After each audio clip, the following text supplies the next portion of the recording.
Días con todos. Feliz jueves. Bienvenidos a un nuevo panel virtual. Esta vez tenemos una combinación de panel virtual y tutorial. Esperamos que tengan todos una bonita mañana, una feliz tarde en otros países de Latinoamérica. Muchísimas gracias por acompañarnos, por darse el tiempo de estar aquí presentes y esperamos también que este panel sea mucho, de mucha ayuda para ustedes. El tema de hoy se titula Pruebas a devanados y conmutadores en transformadores de potencia. Este panel virtual se basa en el webinar que dimos el pasado 11 de mayo, titulado de la misma manera. Muy buenos días, me presento. Yo soy su coordinador por el día de hoy. Mi nombre es Daniela de Vacas y yo soy la especialista de marketing para Latinoamérica. Y en pantalla ustedes tienen mi correo electrónico para cualquier duda, solicitud o comentario que ustedes quieran enviarme directamente. En pantalla ustedes pueden ver el manejo de nuestra plataforma. A la izquierda se encuentran las cámaras del staff de Megger, en el medio la presentación y a la derecha ustedes pueden enviarnos sus preguntas y comentarios durante la presentación si es que les queda alguna duda extra, ya que este panel es específicamente para responder sus preguntas previas. Pueden ustedes ajustar cada ventana dependiendo de su preferencia. Según su preferencia, pueden igual mover las ventanas del lugar y les recuerdo que esta sesión será grabada. Al final de la sesión, el día de mañana, ustedes recibirán un correo electrónico con la grabación de la sesión y también se entregará una constancia de participación, una constancia de asistencia para este panel. Les invitamos a que visiten nuestra página web csa.megger.com/webinars, donde ustedes podrán ver la lista y la agenda de nuestros siguientes webinars durante los siguientes meses y los siguientes días.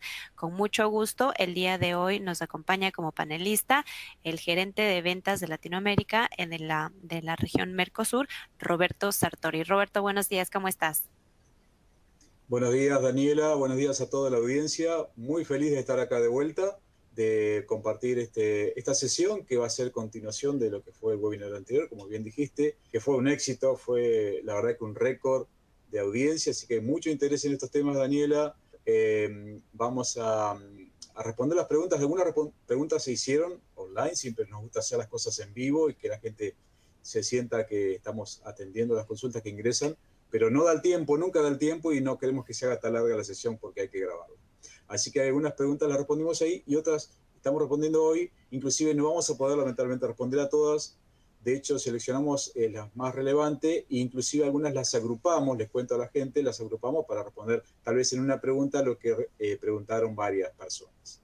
Así que bueno, bienvenido nuevamente a todos, muy contento de estar acá y también feliz de tener a los ingenieros Julio Jiménez y Raúl Álvarez. Así que bueno, con gran gusto presento al ingeniero Julio Jiménez y ya le damos la voz y la imagen para que salude, es nuestro ingeniero de aplicación y recientemente también asignado como responsable para la TAM de lo que son los equipos de la línea Lobotish.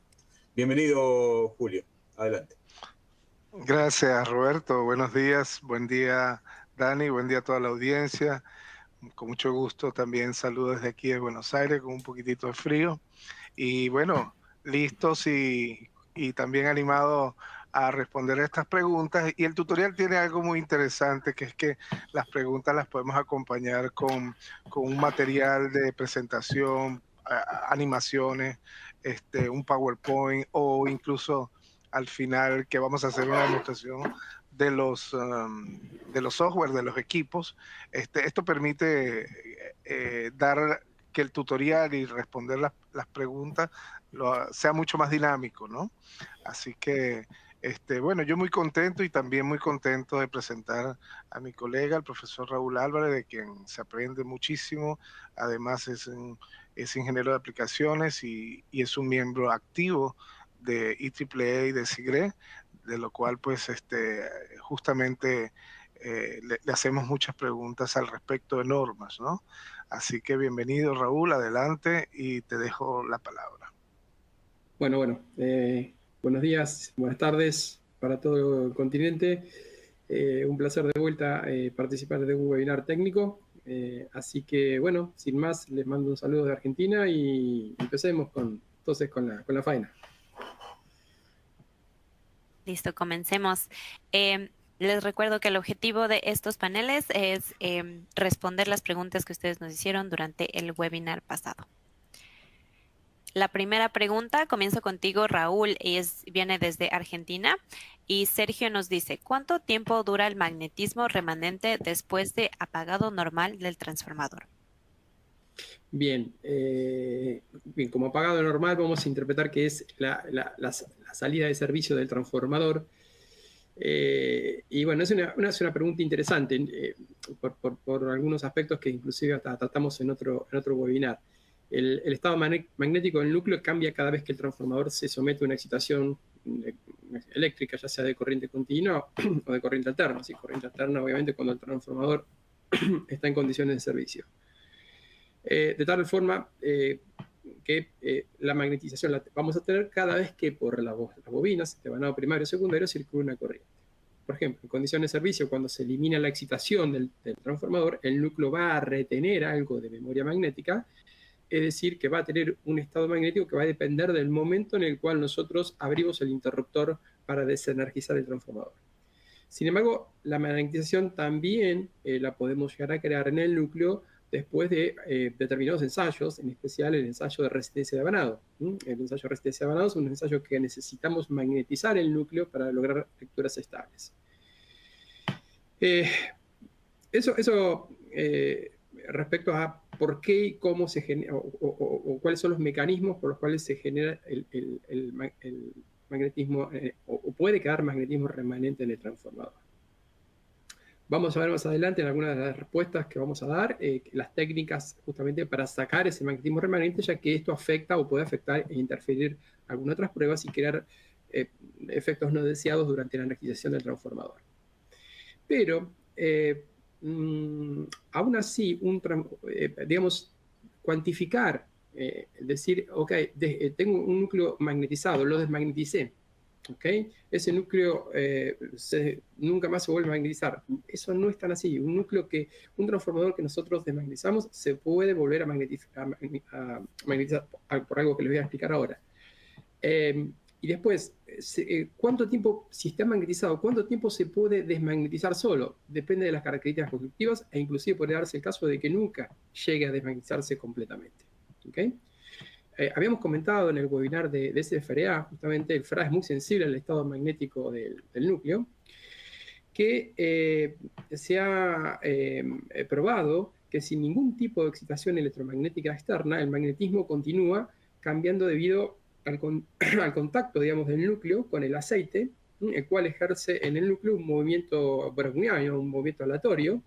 Como consecuencia de ese rozamiento entre el aceite y el núcleo, se intercambian pequeñas cantidades de energía de forma continua y aleatoria entre el núcleo y el aceite, y es justamente a través de estas interacciones microscópicas que el núcleo puede llegar a modificar su estado magnético, mientras tanto el aceite, como el resto de las partes del transformador, alcancen el equilibrio, digamos, termodinámico. Por lo tanto, concluyendo, el estado del núcleo puede cambiar con el tiempo, incluso si no se aplica ninguna excitación externa. ¿Okay? Entonces es algo que tenemos que tener en cuenta y fundamentalmente muy en cuenta para pruebas que son fuertemente dependientes del estado magnético del núcleo, como es la prueba de análisis de respuesta en frecuencia. Así que bueno, ahí tratamos de englobar todos los matices que tenemos con la pregunta de Sergio. Paso la palabra a Daniela. Gracias, gracias Raúl. Una respuesta muy completa aquí. Nos vamos a mi querido país, Ecuador. Esta pregunta viene de Miguel para Julio Jiménez. Si deseo hacer una prueba de TTR conectando las puntas de prueba del lado de alta del equipo en la conexión de baja del transformador, ¿qué sucedería? Gracias, Daniela, y gracias a Miguel por la pregunta. La voy a dividir la respuesta en dos partes. Una de muchísima importancia, que es el tema de seguridad, porque él pregunta muy bien qué sucedería. Pues bien, si yo estoy conectando un relaciómetro que no está diseñado para hacer una prueba en método de elevación, que sería lo que estaría haciendo al conectar el TTR en el lado de baja, yo estoy elevando, ¿correcto? Entonces, imaginemos que tenemos una relación, un transformador con una relación de 20:1. Entonces, si yo estoy aplicando 100 voltios del lado de baja, voy a tener 2000 voltios en el lado de alta, lo cual es potencialmente peligroso para ese operador, ¿no? Además de peligroso, probablemente el relaciómetro no tenga la capacidad de medir esos 2000 voltios en el lado de alta. Esa es la primera parte de la respuesta. Después tenemos algo muy interesante que es el desafío de la tensión, y recordemos que los transformadores de potencia son dependientes de la tensión. Entonces, convencionalmente se viene haciendo la prueba desde el lado primario, por razones de seguridad, por portabilidad de los equipos. Entonces, ¿qué hacemos? ¿Qué sucede cuando hacemos la prueba de relación? Recordemos que cuando hacemos la prueba de relación estamos haciendo realmente una relación de tensiones. Entonces, yo cuando aplico la tensión en el primario, yo genero una corriente de excitación en ese devanado primario, que a su vez me genera un flujo que va cuyas líneas van a ir por el núcleo y finalmente me va a inducir una tensión en ese secundario. Y todo eso idealmente suena muy bien como relación de tensión si yo no tengo pérdidas, pero no es la realidad. Yo tengo pérdidas del lado primario cuando aplico la tensión, tengo pérdidas propias del devanado, digamos pérdidas de excitación, tengo pérdidas parásitas, de corrientes parásitas y de estéresis en el núcleo.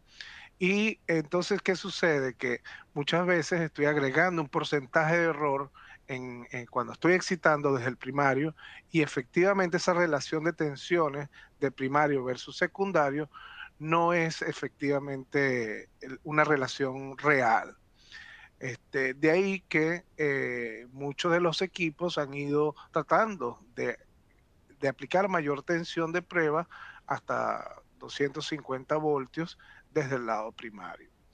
Entonces, lo que hemos hecho en Megger es aprovechar lo que se hacía antiguamente con los relaciómetros de manivela, que se excitaba desde el lado de baja. ¿Y qué ganamos? Bueno, un par de cosas muy interesantes. Imaginemos, tal vez es muy sintáctico, pero imaginémonos que el devanado de baja tensión está físicamente más cerca del núcleo, con lo cual yo estoy venciendo de manera por un acople de flujo, ya esa distancia con la que tengo desde el primario, donde tengo componentes para el enfriamiento y para el aislamiento. Así es que yo desde el secundario estoy aplicando una tensión controlada, y esta es la parte de seguridad que Megger ha patentado, que es que yo aplico una tensión en el lado secundario con un máximo de tensión inducida en el primario de 250 voltios. Con esto logro no solo superar esa dependencia de tensión, de las pérdidas que tengo en el propio devanado y en el propio núcleo, logro un buen acoplamiento, sino que encima estoy incrementando esa tensión de prueba a esos 250 voltios inducidos. Cuando yo decía al principio que la ventaja de responder en un tutorial es que puedo pasarles un ejemplo, me refería precisamente que aquí les traigo un ejemplo de de qué pasaría, por ejemplo, porque el gran desafío, por ejemplo, es cuando yo tengo un terciario. Entonces, esa distancia desde el primario al terciario, cuando yo voy a calcular la relación, es muchísimo mayor. Entonces, si se fijan en el ejemplo, tenemos un autotransformador con terciario y de unos 17 taps, y si se fijan, cuando en los taps de abajo, en los de menos relación, el factor de error es bastante pequeño. Pero a medida que yo me aproximo al tap 1, donde yo tengo una verdadera diferencia de la relación de tensión entre ese primario y el terciario, ahí sí se me incrementa el error, llegando en este ejemplo real a 0,51%. Recordemos que lo que nos dice las normas, la IEEE, es que yo no debo superar el 0,5% de diferencia, de discrepancia respecto al valor de referencia. Entonces, fíjense que aquí aplicamos 100 voltios en el lado primario en un método que conocemos como el método de reducción, pero ¿qué pasa cuando yo hago la prueba desde un secundario o en este lado, desde el lado terciario, aplicando apenas 20 voltios, pero induciendo 250 voltios en el primario? Resulta que yo he minimizado ese error en 0,19%, y lo que yo en mi primera prueba en reducción pudiera decir que ese tapo o esa relación de transformación está incorrecta o tiene un problema el transformador, cuando yo realmente logro superar esa dependencia de tensión, logro una relación de tensión más precisa y más real. Entonces, fíjense que el valor cambió a 0,32%. Una de las grandes cosas y de las grandes características que tiene este equipo que Megger ha diseñado es que encima tenemos apenas 6.5 kilos como equipo, así que es un equipo bastante liviano, y aún así tenemos los 250 voltios inducidos en prueba. Y un último detalle que lo vamos a presentar al final en la simulación es que además inyecta, excita las 3 fases a la vez y mide las 3 fases a la vez, con lo cual eso minimiza mucho los tiempos de prueba en campo. ¿Okay? Daniela. Gracias, Julio. Regresamos contigo, Raúl. Esta pregunta viene desde México y Francisco nos dice, ¿se podría desmagnetizar el transformador aplicando voltaje / corriente alterna? Sí, que ahí me desmuteo. Sí, yo estaba hablando solo. Bien.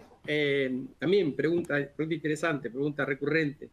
Técnicamente sí, de hecho sí, físicamente se podría, pero para ello la fuente de corriente alterna que nosotros necesitaríamos debería permitir aplicar la tensión nominal en al menos una de las fases, y de esa forma empezar a disminuir gradualmente la tensión de prueba hasta llegar a 0 voltios.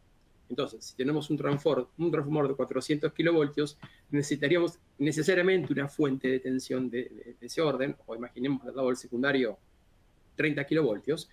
Necesitaríamos necesariamente una fuente que alcance ese nivel de tensión nominal y que nos permita, mediante esa fuente, ir bajando, graduando, decreciendo, digamos, el nivel de tensión, para hacer que esa curva de histéresis se vaya reduciendo en forma gradual. Entonces, con corriente alterna sería totalmente practicable, pero eso estaría más bien confinado a una condición de laboratorio, ¿sí? En el campo es impracticable poder hacer una desmagnetización de esta característica. Digamos que este es un principio similar al que le estoy hablando, no por el nivel de tensión que utiliza, sino por la forma en la que lo hace a una herramienta que se llama desmagnetización adaptativa, que justamente cuenta en la unidad TRAX, que remarco, no es que utilice un nivel de alta tensión, sino que optimiza, utilizando una corriente continua, va optimizando, ¿sí?, esa curva de saturación, es decir, como que va saturando y desaturando en forma gradual esa saturación del núcleo, con lo cual estamos haciendo un proceso de magnetización muchísimo más simple, con un instrumento portable y prácticamente exactamente igual, en las mismas condiciones en las que lo haríamos en laboratorio. Sobre eso más adelante va a comentar justamente más detalles Roberto. Pero resumiendo la respuesta, sí, se podría. Con tensión alterna no es simple, porque necesitamos que, para que el proceso sea eficiente, hacer esta desmagnetización desde el nivel nominal de tensión de la bobina al cual queremos desmagnetizar. Daniela. Gracias, Raúl. Julio, me cambio contigo. Esta pregunta viene desde Costa Rica y Alonso nos dice, ¿se puede utilizar una tensión de prueba mayor a la nominal? Bueno, esta respuesta es muy corta. La realidad es que no. Y tampoco tendría sentido, sobre todo si hablamos de pruebas en campo. Número uno, pues sería irracional o sería incluso poco práctico tener una fuente de mucha tensión en campo por el peso, ¿no? y el tamaño. Pero aparte, de hecho, una de las recomendaciones, paradójicamente con lo que hablaba yo anteriormente, de que esta es una prueba dependiente de la tensión, una de las recomendaciones es limitar la tensión a una fracción de la tensión nominal, ya que si yo tengo la fuente de error que me agrega el magnetismo residual que Raúl comentaba anteriormente, precisamente yo incremento esa fuente de error si yo aumento una tensión más allá de la que me puede permitir una buena relación de tensión, ¿no? Así que por eso es que en el mercado mundial se manejan equipos si es desde el lado del primario, hasta 250 voltios, de 8 hasta 250 voltios, y desde el lado de baja tensión con tensiones muy bajas de 2, 5, 8, y en el caso de Megger que aplicamos hasta 48 voltios desde el lado de baja, pero no tiene sentido. No sé, probablemente que el fabricante sí tenga necesidad de hacerlo en laboratorio con un ambiente controlado, hacer pruebas a la tensión nominal que para verificar el diseño y los requerimientos del comprador de ese transformador. Eso sí pudiera ser, pero mayor a la nominal en campo no tiene sentido.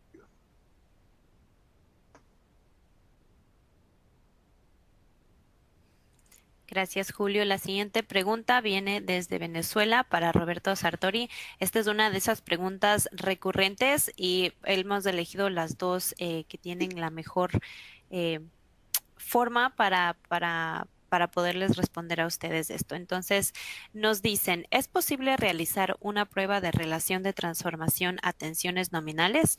¿En qué casos es recomendable realizar la medición de TTR con tensión alta usando un capacitor? Gracias, Daniela, y a la gente que consultó. Sí, está un poco relacionado con lo que acaba de comentar el ingeniero Jiménez, y para eso me voy a apoyar también en unas imágenes, un poco para ilustrar lo que queremos contestar, porque realmente sí, como dice Julio Jiménez, no es necesario probar más allá quizás de la tensión nominal, pero sí se puede hacer a tensiones de varios kilovolts utilizando un método que vamos a describir en un momento. Y quiero resaltar cuándo sería necesario. Bueno, eso lo determina cada usuario, pero lo que se busca a veces al elevar el voltaje, más allá de lo que puede aplicar un simple medidor de relación de transformaciones de hasta 250 volts, como los que mencionó el ingeniero Jiménez, es poder encontrar esos problemas en las espiras, ¿sí? Esos problemas de desviación entre espiras que se descubren precisamente con la prueba de relación de transformación. Al elevar nosotros el voltaje, también hacemos que esas fallas se hagan más evidentes en caso de existir. Estamos testeando exigiendo un poco más la tensión del bobinado. Entonces, lo que estamos proponiendo, lo que es una técnica que ya está en el mercado hace mucho tiempo, y que no fue realmente descrita en el webinar anterior, por eso la pregunta, y no todos conocen, por eso la pregunta la queremos ilustrar con este ejemplo, es a partir de un equipo de ensayo de tangente delta y capacitancia, como es el Delta 4000, y con un capacitor, como mencionó el usuario anteriormente, la consulta está relacionada con un capacitor, y este es el capacitor en cuestión. La técnica consiste en utilizar un capacitor patrón del orden de 10 nanofaradios, y con el equipo de prueba de tangente delta y capacidad, se hace la prueba. En principio, la primera etapa se hace una prueba solamente del capacitor, se determina a esa tensión de prueba, que es del orden de 10 kV, se determina realmente la medición exacta del valor de capacitancia de este componente. En una segunda etapa, se conecta el transformador en serie, como se ve acá en el diagrama, con esta puesta a tierra entre el lazo entre ambos bobinados, y la medición que se obtiene de capacitancia ahora, el valor va a ser atenuado, digamos, en función de la relación de transformación que tiene este transformador. O sea, ya no va a ser los 10 nanofaradios, sino supongamos que si fuera un transformador 1 a 1, sí sería 10 nanofaradios, pero si fuera 2 a 1, acá serían 5 nanofaradios. Entonces, se obtiene un nuevo valor de capacitancia, y en base a ese valor de capacitancia se determina la relación de transformación. Y este valor se tiene la ventaja de que es más real, está más próximo, aunque no sea la tensión nominal, quizás estos son 250 kilovolts de transformador, pero al menos al elevar a 10 kilovolts nos aproximamos un poco más a las condiciones de trabajo del transformador y estresamos un poco más la aislación del bobinado para tratar de evidenciar ese tipo de problemas. La buena noticia, esta prueba no es compleja y aparte el equipo como el Delta 4000 ya tiene incorporado en su software, Delta Control, tiene incorporada la función, por ejemplo, de seleccionar el tipo de prueba, ya sea factor de potencia o la prueba tangente delta, las otras pruebas que vemos en pantalla, e inclusive la prueba de relación de transformación. O sea, mucha gente no sabe que el Delta 4000 permite medir relación de transformación, pero para eso se precisa este capacitor, y bueno, y la prueba es guiada por el propio equipo, nos va a pedir que hagamos la primera prueba del capacitor de referencia y después la segunda prueba de todo conjunto, y después nos da automáticamente el valor de la relación de transformación. Eso sería todo. Adelante. Gracias, Roberto. Seguimos aquí con nuestras preguntas. La siguiente pregunta viene desde Argentina para Raúl. Carlos nos dice, al realizar las pruebas de resistencia de aislamiento al transformador, ¿también se magnetiza el núcleo? También, pregunta clásica que hacen los fanáticos de las mediciones de resistencia de aislamiento con megómetros. La respuesta directa y concreta es no. ¿Sí? ¿Por qué no? Porque con la prueba de resistencia de aislamiento aplicamos una tensión, un voltaje para los amigos de Centroamérica, entre cada aislamiento a tierra y entre aislamientos entre sí.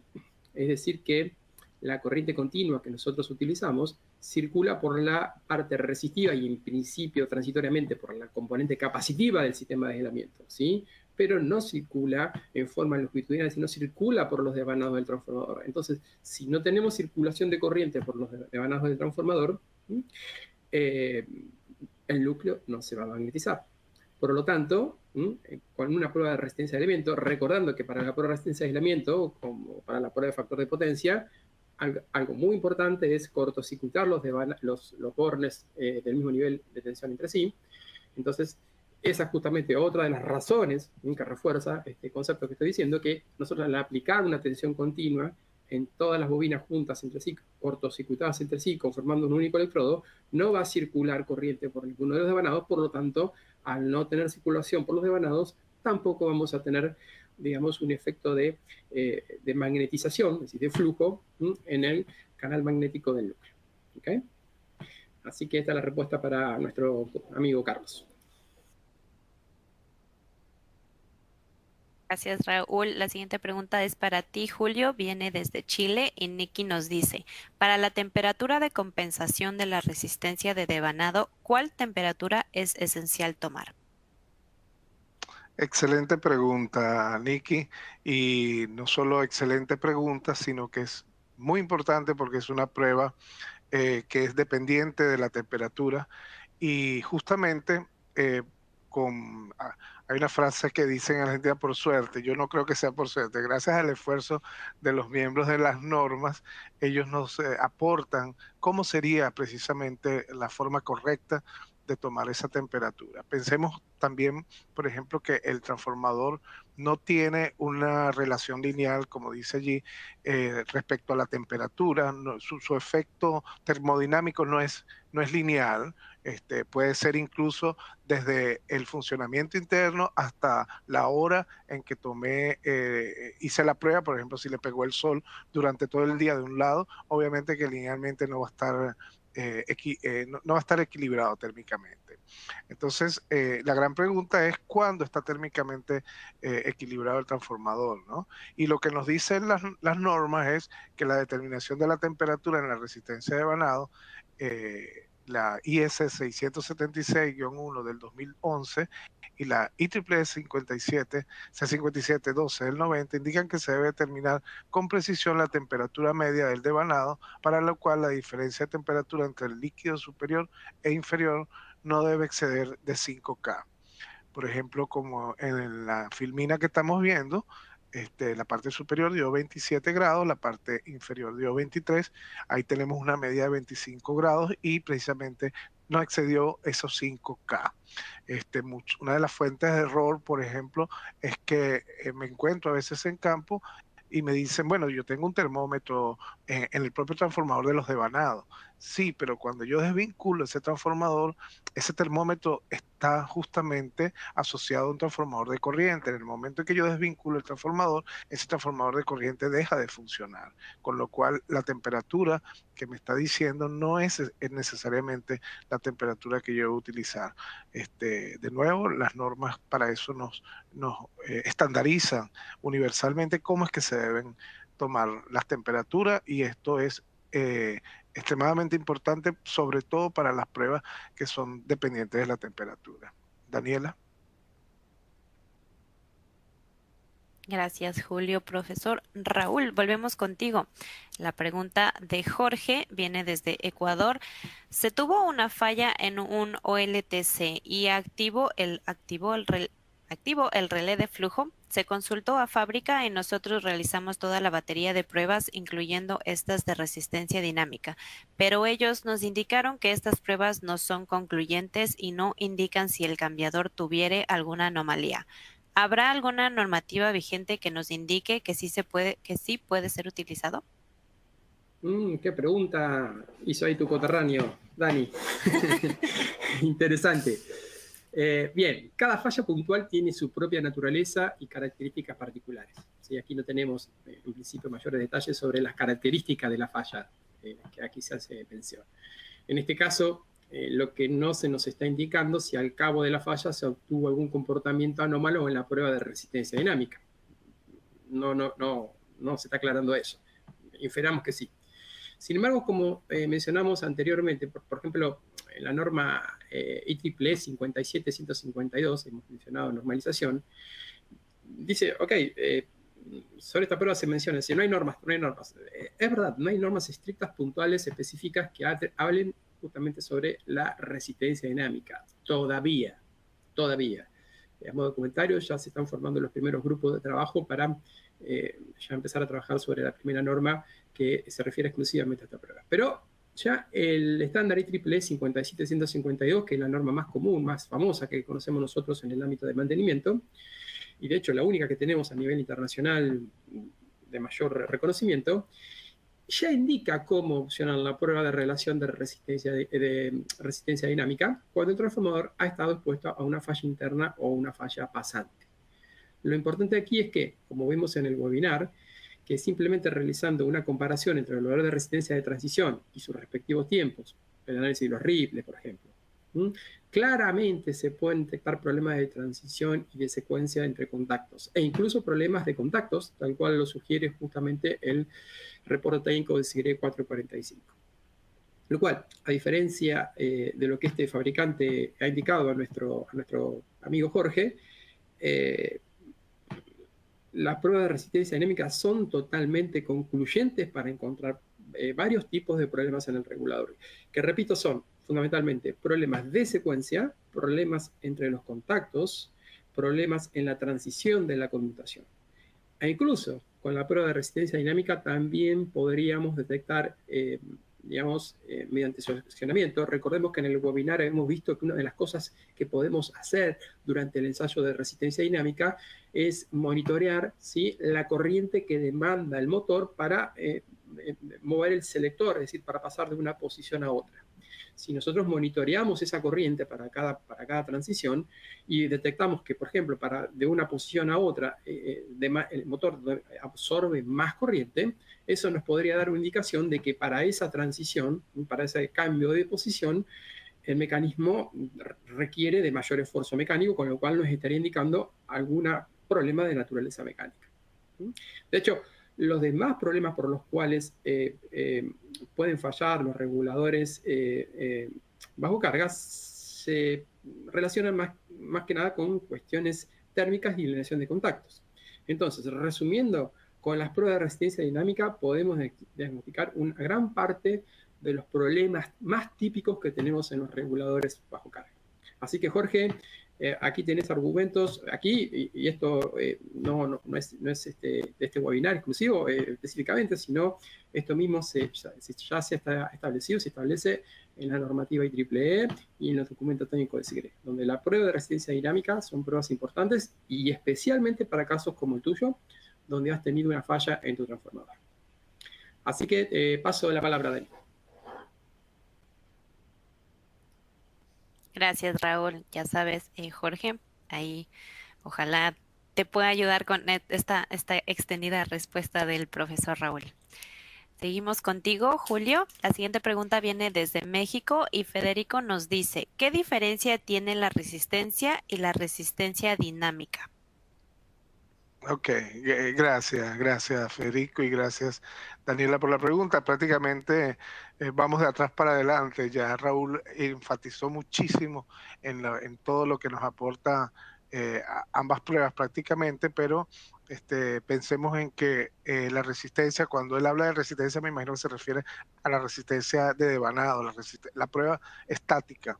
Y pues lo que se hace con estos valores, primero que son valores absolutos, ¿no? En ohm, y justamente que ese valor de resistencia estática sea alto, puede ser indicativo, y ahí entre comillas y bien resaltado, indicativo de que puedo tener problemas por calentamiento, puedo tener carbonización, problemas en los contactos, problemas del mecanismo, pero ahí y bueno, esos valores obviamente que están estandarizados con un porcentaje de más o menos el 5% que se deben comparar contra los valores o bien de fábrica o bien si venimos haciendo pruebas anteriores tendencia o bien en 3 fases.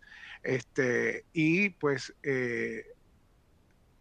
en cuanto a la resistencia dinámica, ya hilamos más fino y entonces lo que vamos a medir ya sí no solo es la resistencia dinámica a través de la medición de corriente dinámica, de tensión dinámica, de corriente de Ripple, de las pendientes de las corrientes, la corriente del motor, como dijo muy bien Raúl, del motor de ese cambiador de tomas, y digamos, los tiempos de transición, que son sumamente importantes, de manera que el análisis es distinto, es todo el movimiento y el proceso entre cambio de toma a toma, y se hace pues para todas las tomas y todas las fases, así que la diferencia es absoluta y como acaba de mencionar el ingeniero Raúl, es concluyente, así que esas son las grandes diferencias. Daniela, adelante.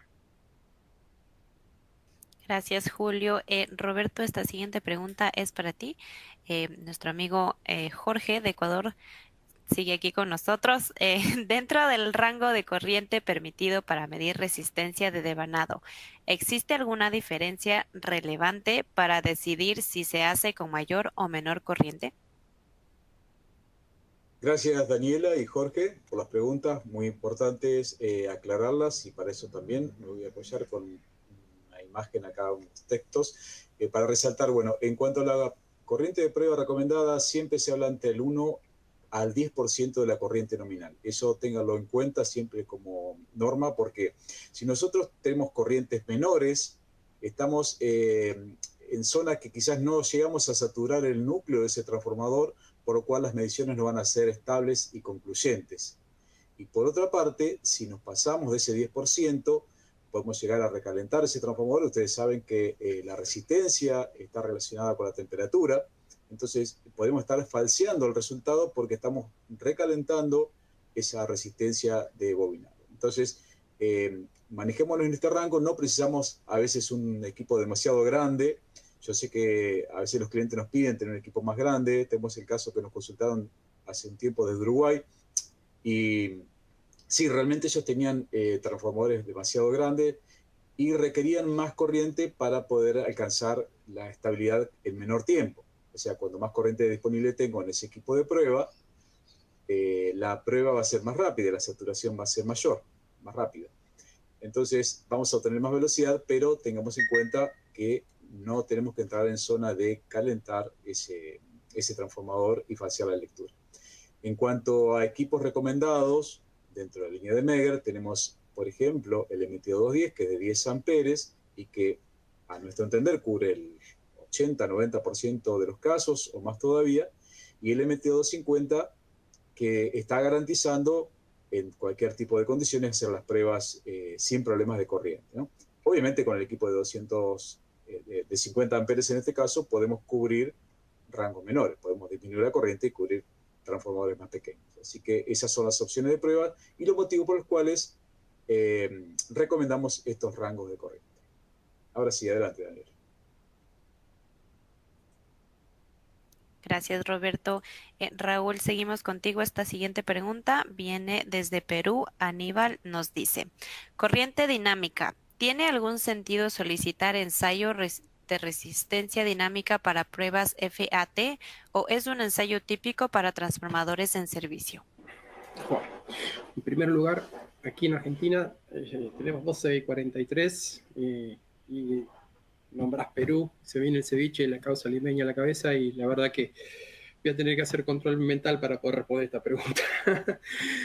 Saludo a todos los amigos de Perú. Bien, el regulador como tal es un accesorio del transformador y por lo tanto, ya sea con un criterio de IEC o de IEEE, al instalarse en el transformador, al ser un accesorio, ya debería de cumplir con determinadas exigencias normativas, ¿sí? Ya sean ensayos de tipo o ensayos de rutina que se hubiesen especificado. ¿Okay? No perdamos de vista esa cuestión, ¿no? Que es un elemento, es un accesorio que ya de por sí tiene que venir con sus propios ensayos, tanto con criterio IEC como IEEE, que de hecho son muy similares para el caso de los reguladores. De momento, como habíamos especificado, no existe una norma específica que se refiera exclusivamente a pruebas FAT para resistencia dinámica con el regulador ya instalado en el transformador.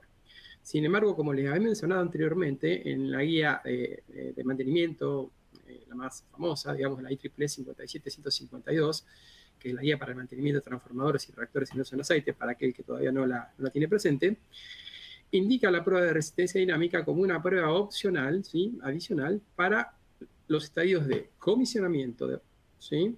Para transformadores que se encuentran en servicio, y para luego que el transformador ha estado sujeto o expuesto a una falla pasante o a una falla interna. Fíjense que para las 4 posibles condiciones operativas del transformador es una prueba que ya se considera como opcional dentro de un propio estándar de mantenimiento. Por su parte, en el reporte técnico de SIGRE, Technical Brochure 445, la otra gran referencia para el mantenimiento, indica que la prueba de resistencia dinámica es una prueba muy importante para detectar, como habíamos mencionado anteriormente, problemas de secuencia, de transición y problemas en los contactos del regulador bajo carga. No obstante, si por ejemplo nos referimos a la norma IEC, por ejemplo en la 60214 parte 1 o la IEEE 57131, que son las normas que definen los ensayos de tipo, ¿sí? Que cada regulador bajo carga tiene que, digamos, cumplir. En esta norma, uno de los ensayos es justamente un ensayo tipo, es un ensayo que se conoce como performance, ¿sí? Performance, y en ese ensayo de performance, de prueba en servicio, se indican que se tienen que hacer 50.000 operaciones, ¿sí? Y al cabo de esas 50.000 operaciones se tiene que verificar el estado de los contactos, para lo cual se proponen una serie de ecuaciones, ¿sí? Para medir indirectamente, para calcular indirectamente cómo se han comportado la resistencia de esos contactos al cabo de esas 50.000 transiciones. Si nosotros tuviéramos este equipo para hacer la prueba, esa verificación, directamente con una prueba muy sencilla, podríamos hacer la resistencia dinámica directamente del conmutador sin la necesidad de realizar todos esos cálculos. Obviamente que esto considerando el regulador instalado. Entonces, la ventaja de tener esta prueba es que ante una falla, una vez que el transformador se encuentra en servicio, o un presumible desperfecto en el regulador bajo carga, ya tenemos una referencia de los valores de resistencia dinámica para cada posición del regulador. Y detectando, y esto lo que nos permite es detectar anticipadamente muchas veces este problema mediante acciones correctivas que en definitiva pueden solucionar el problema, como por ejemplo lo vimos en los casos de estudio que presentamos en el webinar sobre el tema que estamos tratando justamente. Así que bueno, esta es la respuesta para nuestro compañero Aníbal. Te paso la palabra, Dani. Gracias, Raúl. Quien quiera tener tu cerebro, ¿ah? Máquina, máquina. No. Nadie, seguro que nadie. Volvemos a Ecuador. Julio, esta pregunta va para ti. Miguel nos dice, ¿cada cuánto tiempo se debe realizar esta prueba? ¿6 o 12 meses? Ajá, esta es una pregunta bastante recurrente y es lógico también. Me pasa mucho con los usuarios y bueno, justamente gracias a que contamos con los colegas que son miembros de IEEE, de SIGRE, de IEC, nos mantienen al día. Primero, la respuesta es que ni SIGRE ni IEEE indican las frecuencias de ensayo. Sin embargo, la MTS, que es las especificaciones de técnicas de mantenimiento de la ANSI y NETA, lo que nos hace es que indica que el programa de mantenimiento ideal se basa en la confiabilidad y es único para cada caso o para cada planta y para cada equipo.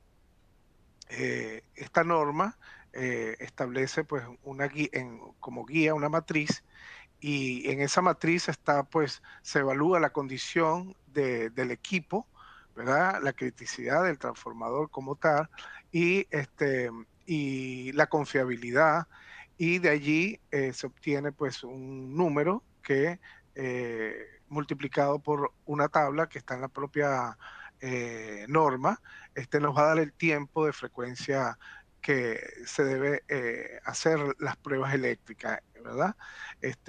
Yo esa criticidad o esa confiabilidad de ese transformador varía según, obviamente es muy subjetiva, porque pensemos en que subjetiva en el sentido de cada caso, de cada planta, de cada aplicación, ya sea porque esté en un ambiente por ejemplo, salitroso, en una refinería con lluvia ácida, ese transformador está en un ambiente muy hostil, por ejemplo.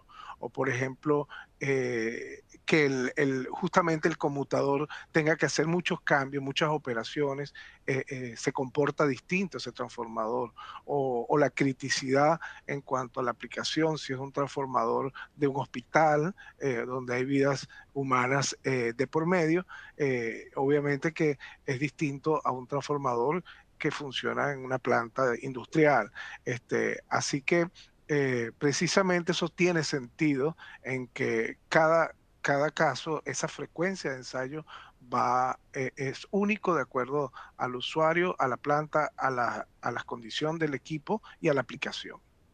Adelante, Daniela.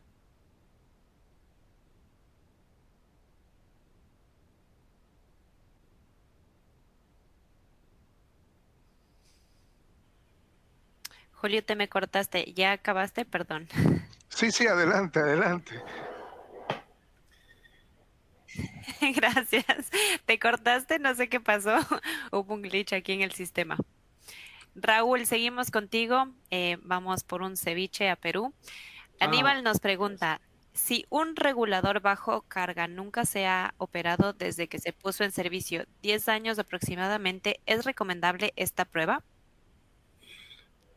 Otra de las preguntas recurrentes y que son bastante difíciles de responder, pero bueno, voy a apelar a mi experiencia y bueno, de hecho, probablemente haya gente que coincida con estas cuestiones que voy a comentar. Esto aplica, digamos, tanto para reguladores bajo carga como fuera de carga, ¿no? Las estadísticas de fallas de transformadores indican que la tasa de fallas de un transformador están, fíjense que el 50% de las fallas, ¿sí?, en transformadores de potencia se le atribuyen a los reguladores. Casi la mitad de las fallas debido al accesorio. Entonces, en primer lugar, tenemos que rever por qué tenemos en operación un transformador durante cierta cantidad de años con un regulador que nunca se ha tenido que operar.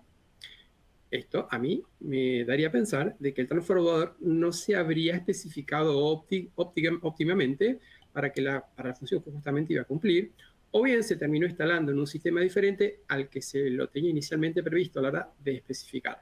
En otras palabras, que un transformador tenga un regulador y nunca haya sido operado, sea o no bajo carga, es un transformador que tiene un probable punto débil que podría haberse evitado. ¿Mm? Con esto no quiero decir, y aquí espero que sí, seguramente debe haber algún fabricante de reguladores, que los reguladores son malos, que no. Lo que estamos tratando de decir es que un transformador con un regulador, ¿sí?, representa una probabilidad de falla mayor a un transformador que no la tenga. Y eso no es porque los reguladores son malos, sino que se incrementan la tasa de riesgo. Y esto está basado fundamentalmente en estadísticas de fallas relevadas por SIGRE o IEEE y otros organismos internacionales. ¿Okay? Entonces, siempre que me encuentro en la práctica, cuando uno va a hacer un diagnóstico, bueno, sí, este regulador nunca lo tenemos aquí, ¿para qué lo pusiste? ¿Para qué lo especificaste? Y por costumbre.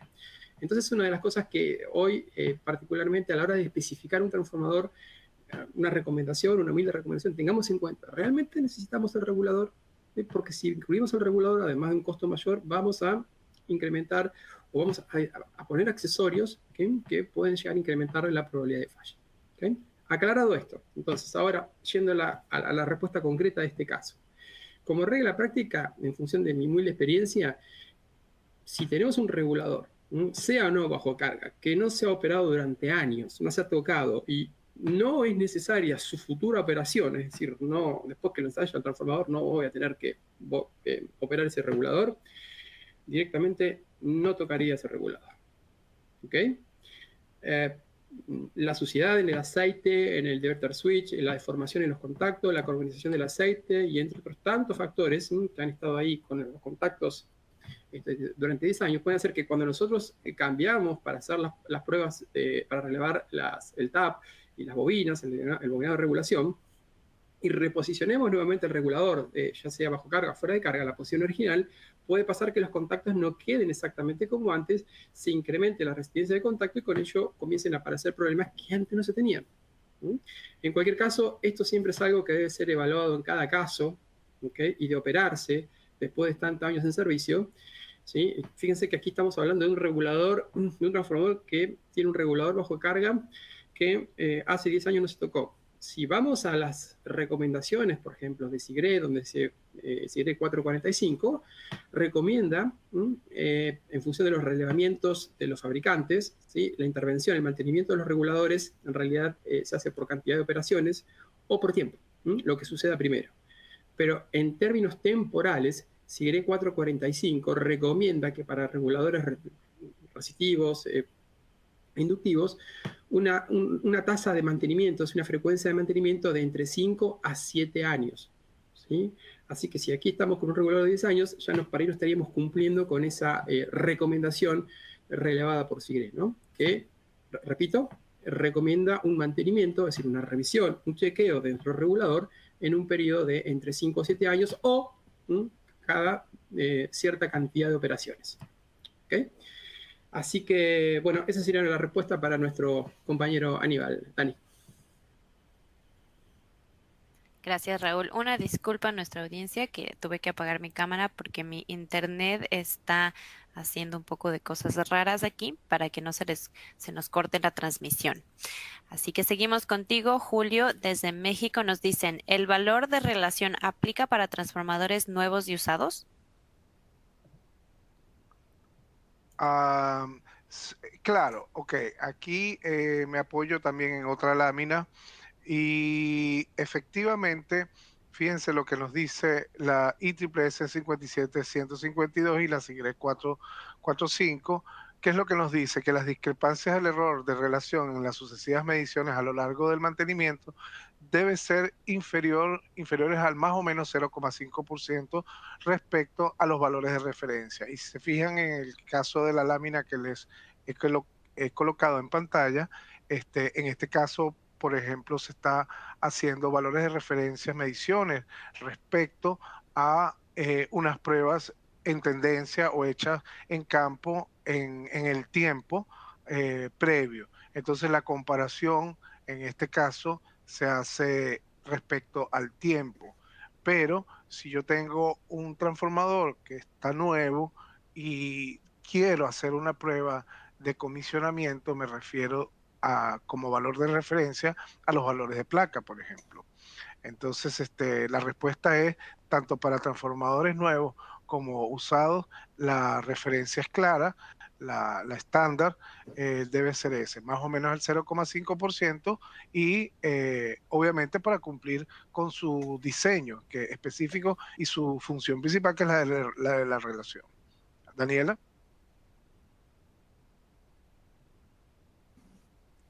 Gracias, Julio. Seguimos adelante contigo, Roberto. Nos dicen desde Chile, Luis nos pregunta, ¿la temperatura a la que se realiza la prueba se refiere a la temperatura ambiente o la temperatura de devanado? El valor de temperatura para la corrección de temperatura corresponde al del devanado o del ambiente. Esta es una de esas preguntas que agrupamos para que ustedes puedan tener la idea de la respuesta. Sí, de hecho, en parte ya la respondió el ingeniero Julio Jiménez, así que vamos a responder rápido. Pero antes de responder, permitime, Daniela, saludar a la gente que estaba enviando muchas consultas mientras estamos respondiendo las preguntas del webinar anterior. Así que las preguntas que no dejen de enviarlas, vamos a tratar de responderlas quizás vía email o de otra forma, o mandárselas a nuestros representantes para que la vayan contestando. Así que no dejen de nutrirnos con sus dudas, sus consultas. Y también permitime, Daniela, mandar un gran abrazo a José Vicente, un amigo que desde España nos está siguiendo, muy atento y que nos está mandando una sugerencia súper interesante. Así que saludo para todos los oyentes y mientras avanzamos, bueno, sí, la prueba que se refiere a la temperatura y está, permitime mostrar, Daniela, acá vemos el software del equipo, donde hace exactamente referencia a que es temperatura de bobinado, no temperatura ambiente, sino lo que nos interesa, la temperatura de bobinado, que luego se corrige, el equipo lo corrige típicamente un valor de 70 grados. Entonces tenemos que ingresar a la temperatura de bobinado por el método que ya describió el ingeniero Jiménez, midiendo temperatura en la parte inferior y superior del transformador, preferentemente dejando un reposo de 3 horas, cuando se pueda, o que al menos la diferencia sea menor a 5 grados. Perdón que respondo rápido, pero ya estamos corriendo con las preguntas. Sí, adelante, Daniela. Gracias, Roberto. Seguimos, Raúl, contigo. Franz nos pregunta desde Chile, ¿las resistencias dinámicas solo se tienen en conmutadores bajo carga? No. A ver, la respuesta primero es sí. Las resistencias dinámicas se tienen y se consideran efectivas fundamentalmente en reguladores bajo carga. Solo están presentes en los procesos de conmutación del regulador bajo carga, cuya función es justamente la de modificar la relación de transformación sin la interrupción de la corriente, ¿okay? Independientemente del tipo de regulador, si ya sea resistivo o inductivo. La resistencia dinámica es por definición, entonces, el o los valores de la resistencia, definido el tipo de regulador bajo carga, durante el proceso de conmutación de una posición a otra del regulador sin la interrupción de la corriente. En cambio, en los reguladores fuera de carga, los contactos del regulador para pasar de una posición a otra se abren el circuito eléctrico por el devanado, por lo que para poder operar necesariamente nosotros tenemos que retirar ese transformador de servicio antes de la conmutación. Conmutar un regulador fuera de carga en servicio va a interrumpir la corriente inductiva por la bobina de regulación y eso va a generar un arqueo, unas sobretensiones muy importantes que puede terminar dañando el regulador fuera de carga y por supuesto el propio transformador, bobina de regulación. Entonces, por definición, sí, las resistencias dinámicas son y tienen sentido exclusivamente en reguladores bajo carga. Dani. Gracias, Raúl. Seguimos contigo, Julio. Paul nos pregunta desde México, ¿qué pasa cuando en la medición de resistencia de devanados la desviación obtenida es mayor al 2.2%, es decir, 2.5 o 3%, pero las demás mediciones tienen resultados aceptables? ¿Se debe observar? Ok, gracias, Daniela. La respuesta es sí. Fíjense, muy interesante, porque él nos dice, bueno, entre 2 a 3%, y sin embargo la norma me dice que debe ser 5%, con lo cual ese valor de 2 a 3% yo lo consideraría que pasó. Sin embargo, él está haciendo una comparación con respecto al resto de las tomas. Y aquí es cuando entran estas gráficas maravillosas que nos permiten los equipos de prueba, donde yo, obviamente que si mis otras tomas están lineales, como vemos en pantalla, ya sea que esté haciendo una comparación con los datos de placa o con pruebas anteriores o entre fases. Si yo veo que algún TAP está groseramente fuera de porcentaje, obviamente que esa toma es observable, y la respuesta es esa. Tan es así que muchas veces se trata de revisar el TAP en campo, y si tiene alguna suciedad o si tiene algo que se pueda resolver, se vuelve a hacer la prueba a ver si se corrigió. Caso contrario, es observable. La respuesta es sí. Adelante, Daniela.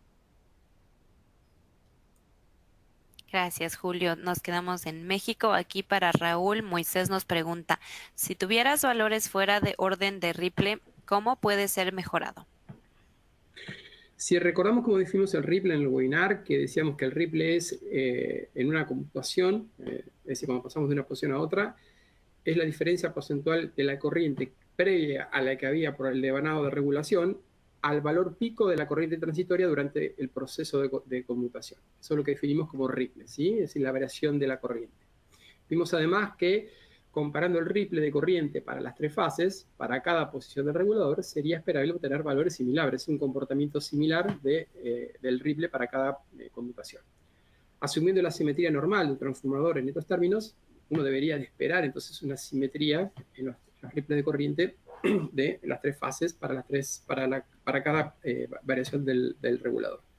Una variación significativa de corriente del Ripley, por lo tanto, podría ser indicativo de algún problema en el regulador bajo carga para una determinada posición.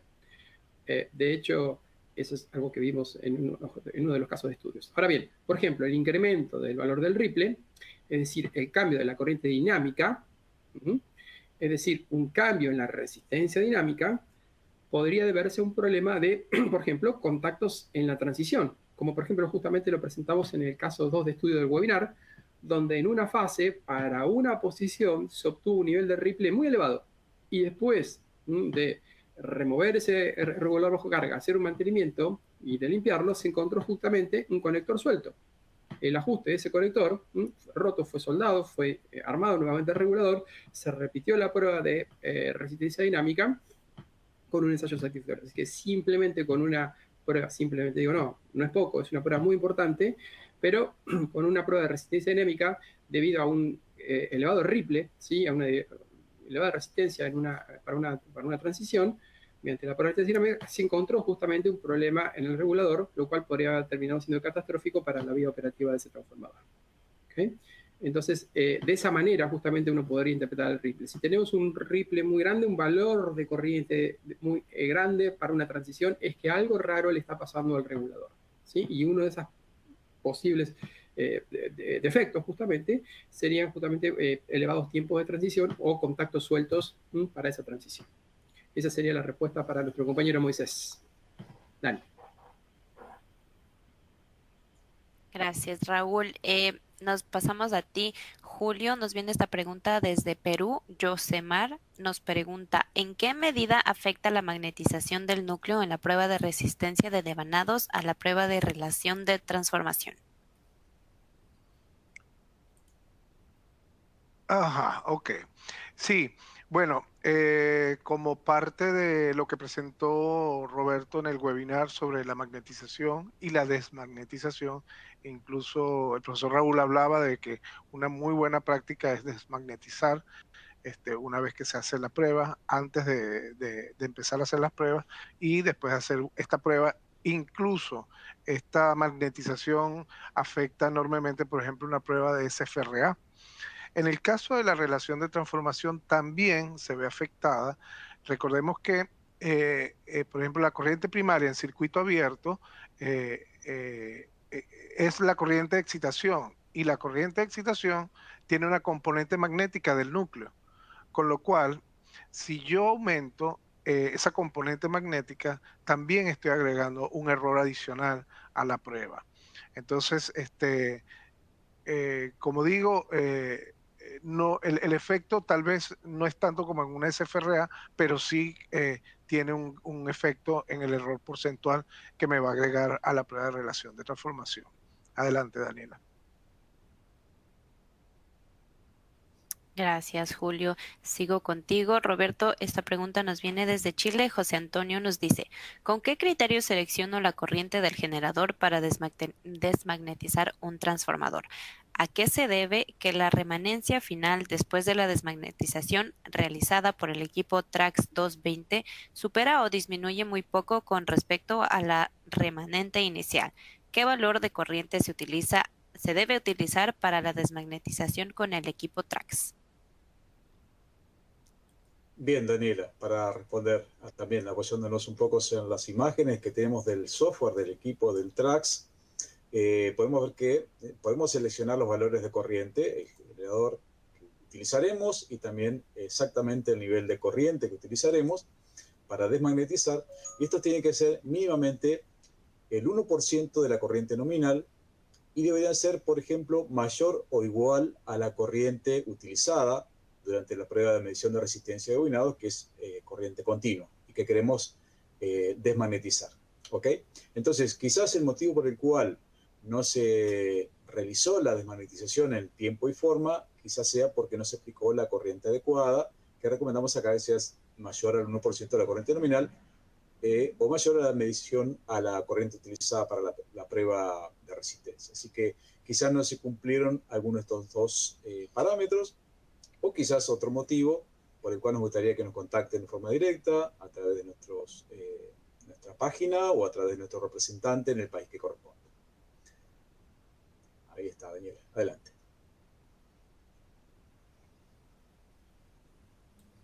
Gracias, Roberto. La siguiente pregunta viene desde Argentina para Raúl. Federico nos dice, ¿cada qué tiempo se realizan esas pruebas recomendadas de resistencia dinámica? Sí, eso es un poco, fue parcialmente respondido en otra de las preguntas. Las encuestas de confiabilidad muestran que dependiendo de diversos factores como la atención, la aplicación y lo más importante, las políticas de mantenimiento, los reguladores bajo carga están, como les he adelantado, con un rango o una estadística de falla que están entre el orden del 10 al 50% de todas las fallas en transformadores. Entonces, es evidente que el regulador bajo carga en menor o mayor medida va a influir sobre la confiabilidad del transformador. Es por ello que, para los intervalos de intervención y mantenimiento, por lo general los propios fabricantes de los cambiadores de tomas suelen especificar un mantenimiento basado en el tiempo que debe llevarse a cabo después de un cierto número de operaciones de cambio de tomas de una posición a otra o de un tiempo transcurrido, lo que ocurra primero. De acuerdo a un reglamento realizado y publicado en el reporte técnico de SIGRE 445, dice que las inspecciones y las pruebas deberían realizarse entre unas 30.000 a 100.000 operaciones o entre 5 o 7 años. Esto es un poco lo que habías comentado en otras de las preguntas para los reguladores resistivos. Y entre unas 35.000 a 60.000 operaciones o entre 3 a 5 años para los inductivos y entre 150 a unas 300 o 1.000 operaciones o cada 5 años para los reguladores de tipo básico. En cualquier caso, no se preocupen, estos datos simplemente registrándose en SIGRE pueden tener acceso al Technical Brochure 445 de forma gratuita al día y de forma legal, lo cual les recomiendo. Y todos estos datos que yo les mencioné aquí verbalmente los van a poder encontrar plasmados y resumidos en las tablas. Y aprovecho para aclarar algo que por ahí vi en las preguntas. Sí, efectivamente, quizás fue una errata mía o algo mal interpretado. No, en reguladores, digamos, reactivos no medimos resistencia dinámica, ¿sí? Ahí medimos la transición y el ripple de corriente y la tensión dinámica, básicamente. ¿Y eso por qué? Porque no tenemos resistores, ¿sí? La resistencia dinámica en realidad tiene sentido fundamentalmente el valor numérico de resistencia dinámica en reguladores resistivos. Así que te paso la palabra, Dani. Gracias, Raúl. Seguimos contigo, Julio. Desde Perú, Edwin nos dice, ¿cuáles son las pruebas que se recomiendan para los transformadores aislados en aceite en los casos recién fabricado, puesta en marcha y en mantenimiento? Gracias, Daniel, y gracias, Edwin, por la pregunta. Esta pregunta es una enormidad para responder. Da para 3 webinars porque preguntar sobre las pruebas que se recomiendan según normas. En primer lugar, bueno, hay que separar obviamente lo que es normas del fabricante, que tienen por objetivo pues ensayar el transformador, son muy rigurosas, tienen sus propias normas y con esto se verifica que cumple con los requisitos especificados por el comprador de ese transformador. Así que yo lo que he hecho es hacerles un listado, también gracias a la información que siempre nos aporta Raúl, de qué normas están involucradas. Separemos lo que es fábrica versus lo que es puesta en marcha o mantenimiento. Y fíjense pues que el de fábrica nos lo separa primero que tenemos pues las normas IS 676-1 y la IEEE C571290, y no la separa por las pruebas de tipo o pruebas de rutina o pruebas especiales y pruebas adicionales. Entonces yo lo que voy a ir rápido porque sé que tenemos que optimizar el tiempo, pero les va a quedar en la presentación, y les he hecho este listado, y vean pues que para las pruebas, en los ensayos de tipo, está la impedancia de cortocircuito para todas las posiciones de TAP, pruebas de calentamiento, impulso atmosférico y maniobra, ruido audible, impedancia homopolar, medición de potencia de los electroventiladores y bombas de aceite, hermeticidad de la cuba, sobrepresión de la cuba. Así sucesivamente también tenemos un listado para los ensayos de rutina en fábrica, bastante amplio y largo, y también tenemos los ensayos especiales que aquí les va a quedar en la presentación. Respecto a los ensayos en campo, tenemos pues que es la IEEE C57 152 del 2003, y también nos ofrece un listado de ensayos y nos las divide como pruebas eléctricas y pruebas en el aceite. Ellos sí, la IEEE aquí separa todo lo que son las pruebas eléctricas de las pruebas que se hacen en los fisicoquímicos y los análisis de gases disueltos. En cuanto a la Biblia, como dicen los colegas, el Technical Brochure 445 también nos ofrece un listado de pruebas, y en este caso nos las separa como pruebas básicas, pruebas avanzadas y ensayos en el aceite. En cualquiera de los casos referidas a este tutorial y webinar, todas incluyen la prueba de relación de transformación y resistencia de devanado. Así que les va a quedar entonces en esta presentación. Lamento no listarles, pero queremos optimizar el tiempo. Adelante, Daniela. Julio, sigo contigo. Roberto, esta pregunta nos viene desde Estados Unidos. Edwin nos dice, ¿qué equipo tienen ustedes para las mediciones de todas las pruebas indicadas en esta presentación? Ok, Daniela, gracias. Antes que nada, permitime mandar un saludo al señor Osvaldo Bonavita, que está muy activo enviando algunas consultas, algunas relacionadas con la secuencia de ensayos y qué hacer primero, si las pruebas en alternas y en continua. Obviamente recomendamos la desmonetización, siempre las pruebas en continua, así que podemos hablar después del tema. Respondiendo puntualmente la pregunta de Edwin, bueno, nosotros tenemos dentro de la línea de los productos de Megger lo que son pruebas de resistencias, específicamente de devanados, los equipos que se ven en pantalla, se caracterizan por la sigla MTO y por su corriente de prueba. Después los equipos que son específicos para relación de transformación, como el TTRU3, también el Delta 4000, que permite hacer la relación de transformación por el método del capacitor de referencia que ya mencionamos. Y muy importante, los equipos multifunción, como el MWA, que todavía pueden consultar por ese equipo, está disponible. Y el TRAX, que es el nuevo equipo, es la estrella del momento, que vamos a hablar después. Si tenemos tiempo, vamos a hacer una demostración bien práctica, porque todas las cosas que se mencionaron, tanto en el webinar académico como las que estamos respondiendo ahora, la vamos a ilustrar con un ejemplo práctico ahí, vamos a hacer una prueba online. Adelante. Gracias, Roberto. Sigo contigo. Raúl, desde Bolivia, nos pregunta Francisco, ¿qué se recomienda en caso de reguladores que no son bajo carga? ¿Son menos riesgosos? ¿En qué casos se requiere EDBC y en qué casos no? Bueno, como se mencionó anteriormente, los reguladores fuera de carga se especifican normalmente para ajustar o modificar la relación de transformación en sistemas donde no resulta necesaria su regulación para mantenerse en valores en lugares donde se necesita justamente una regulación para mantener valores estables en el nivel de tensión. En sistemas donde estos cambios son más dinámicos, es decir, un regulador fuera de carga lo voy a especificar para esas condiciones, ¿sí? Donde puedo tener modificaciones en el nivel de tensión, pero que no son muy recurrentes. ¿Okay? En cambio, un regulador bajo carga lo voy a necesitar en un transformador, ¿sí? Que va a operar un sistema en el cual los cambios del voltaje, de la tensión, son muy dinámicos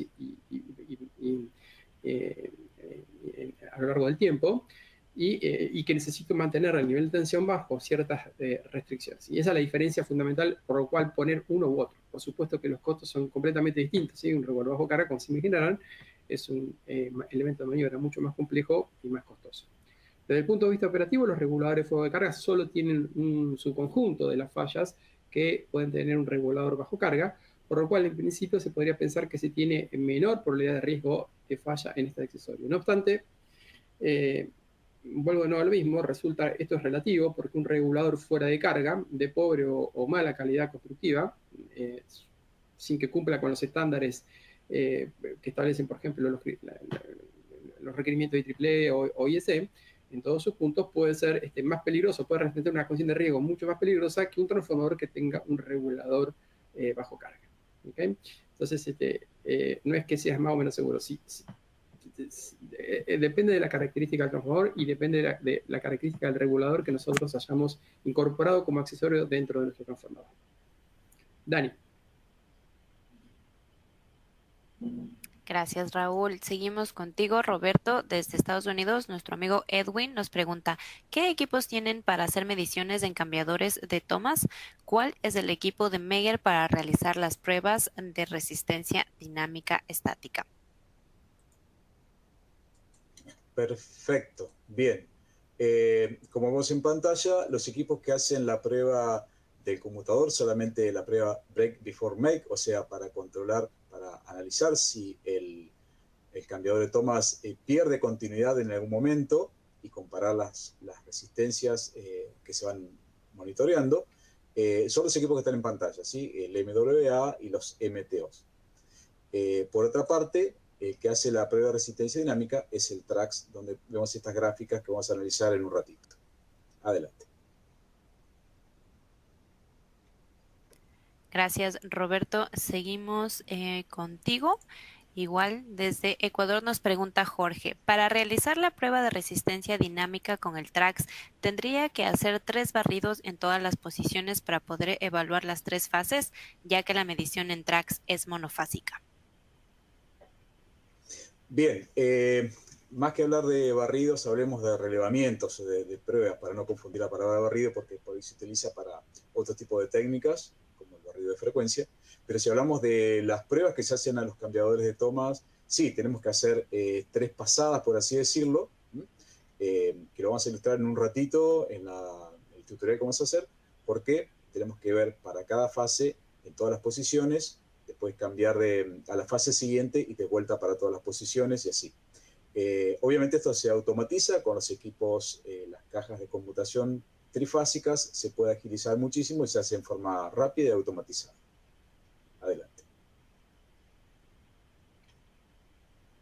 Gracias, Roberto. Y terminamos con la ronda de preguntas, con la última pregunta para Raúl. Desde México, nuestro amigo Hugo nos dice, ¿cuántas conmutaciones anualmente debería tener un RBC para considerar una operación normal? Bueno, eso es un poco lo que tratamos en otras de las preguntas, es similar. En condiciones de ensayos FAT, como yo dije, los reguladores se prueban hasta más de 50.000 operaciones para ver o garantizar su performance.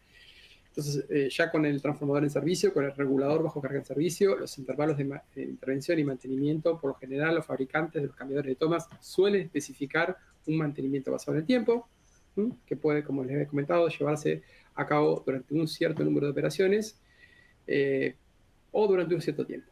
Como les recomendé, SIGRE 445 establece para el tipo de regulador que tengamos, ¿sí?, cuáles son los tiempos, generalmente están entre los 5 a 7 años, dependiendo del tipo de regulador, y la cantidad de operaciones, que ese regulador haya realizado en condiciones operativas, que generalmente están entre el orden de las 30.000 a 100.000 operaciones para los resistivos y entre unas 35.000 a 60.000 para los de tipo inductivos y entre unas 150.000 a 300.000 para los tipos de vacío. Básicamente esa sería la respuesta para nuestro compañero de México de U. Así que, Dani, te paso la palabra. Muy buena respuesta, muy concisa. Estamos terminando aquí nuestra ronda de preguntas y vamos a pasar adelante con nuestro tutorial. Por favor, Roberto, el programa es todo tuyo. Claro que sí. Bien, apagué mi cámara para facilitar un poco la imagen. Por favor, comentame si está viendo ahora el software del equipo de Trax. Correcto, se ve. Bien. Y un saludo a Armando Rojas también, que nos está mandando varias preguntas. Así que, bueno, arrancamos ya con esto. En principio, este software, les cuento a todos, está disponible en forma gratuita y es súper importante para la gente que quiera practicar, inclusive, obviamente para los que tengan el equipo, pero los que no lo tengan, inclusive estudiantes, pueden utilizarlo para entender un poco más la idiosincrasia de las pruebas. Así que, bueno, vamos a ir rápido a simular o a hacer una prueba con este software que tiene la facilidad de hacer pruebas simuladas. Vamos a arrancar a hacer la prueba del OLTC o el cambiador de toma bajo carga. Vamos a la parte de acá de transformador de potencia. Elegimos la prueba tipo OLTC, o sea, el análisis del conmutador. Bien, la estructura que tiene el software es súper simple, pero a la vez muy avanzada. O sea, podemos hacer muchas cosas, pero nos presenta esta imagen así como despojada, donde podemos interactuar y cargar muchos datos, pero en forma simple y sobre todo nos da muchas guías. Así que vamos a cargar primero todos los datos que están acá, que son importantes para la prueba. Después podemos agregar más adelante en lo que es el reporte los datos como el lugar, la posición donde se hizo la prueba, el usuario, todas estas cosas que no son importantes para la prueba en sí. Pero sí es importante, por ejemplo, acá determinar qué tipo de transformador, si es monofásico o trifásico, el grupo de conexión, porque eso hace lo que requiere el equipo para poder entender la prueba que va a hacer. Entonces, vamos, primero, en este orden, ¿sí? Transformador, obviamente, de potencia, el tipo de conexión, el grupo de conexión, vamos a poner nuestro clásico, por ejemplo, de IN11. Utilizamos, por ejemplo, acá la región. Vamos a, ya podemos ver acá en esta parte de ayuda, ya nos indica cómo sería la conexión, y lo bueno es que el Trax no solamente nos da estas gráficas, sino que nos da unos LEDs que se van a encender en las partes donde tenemos que conectar, donde tenemos que poner los cables de conexión. Esta sería la parte lateral del Trax, donde está la parte de las salidas, de las fuentes de salida, de corrientes de tensión, y este panel que dice Analogs son las entradas, los puertos de medición que están en la parte superior del equipo. Bien, entonces conectamos de esta forma. Cuando nosotros vayamos cambiando de una fase a la otra, esto va a ir también cambiando y nos va a decir dónde tenemos que cambiar. Bien, acá, si vamos a usar la caja de conexión, si llegamos a marcar acá, nos va a indicar no solamente cómo conectar al transformador, en este caso sino también cómo conectar la caja de conmutación trifásica al propio equipo. Entonces, acá se hace una única conexión por única vez y ya no es necesario cambiar nada porque el Trax se conecta a esta caja y en forma trifásica se hacen todas las pruebas en forma automática. No lo vamos a hacer ahora, vamos a hacer en forma secuencial, en forma manual, para que sea más didáctico. ¿Qué más tenemos que cargar? Bueno, el tipo de transformador, si el conmutador va a estar de lado primario o secundario, el tipo de conmutador, si va a ser resistivo o inductivo, en vacío o no. Entonces, vamos a también determinar si el secundario va a estar en cortocircuito o no. Acá recomendamos dejar en circuito abierto, porque es el que nos va a permitir hacer estas pruebas midiendo el lado secundario, con el cual obtenemos realmente el dato de resistencia dinámica del cambio. Si nosotros eligiéramos en cortocircuito, y acá nos muestra la gráfica cómo quedaría, perdemos un poco de información porque vamos a poder medir sí la transición, pero no medir con exactitud lo que es la resistencia dinámica del cambiador de tomas. O sea que vamos a dejar acá en circuito abierto. Después, la cantidad de tomas que va a tener ese transformador. Vamos a poner 3 para hacer una prueba más rápida.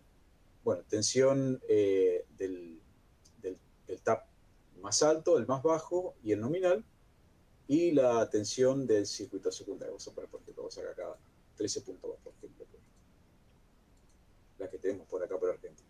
Bien. Después, la corriente de prueba, la cual ya mencionamos, las corrientes y temperaturas de bobinado. Y si vamos a trabajar con el controlador automático de taps, que es lo que, si lo seleccionamos acá arriba, les voy a mostrar la gráfica. Que es esto, también está en la parte superior del Trax, que es un comando que ya viene incorporado, que no hay que pagar nada, ningún adicional por esto, ya viene incluido, no es un opcional, lo trae incorporado, y conectándose al cambio de tomas va a avanzar en forma automática o manual. O sea, le podemos dar la instrucción desde aquí con estos signos de más y menos para que avance en forma manual, o si elegimos acá el modo automático, va a avanzar en forma automática, y lo vamos a ver a correr en el ejemplo. También podemos optar por el monitoreo de corriente de motor, que como mencionó el ingeniero Álvarez, nos permite saber si de repente una parte de la computación se pone más pesada, lo va a demostrar como un incremento de la corriente. Así que ahí también la guía nuevamente nos ofrece cómo conectarnos con el motor, que es mediante una pinza accesoria donde mide la corriente del motor, ya sea en continua o en alterna. Bien, y ya tenemos todos los elementos para iniciar la prueba. Ya le dijimos que lo haga en forma automática, y damos el disparo de acá. Entonces vamos a poder ir viendo el avance de la tensión y la corriente a medida que se va desplazando durante las pruebas.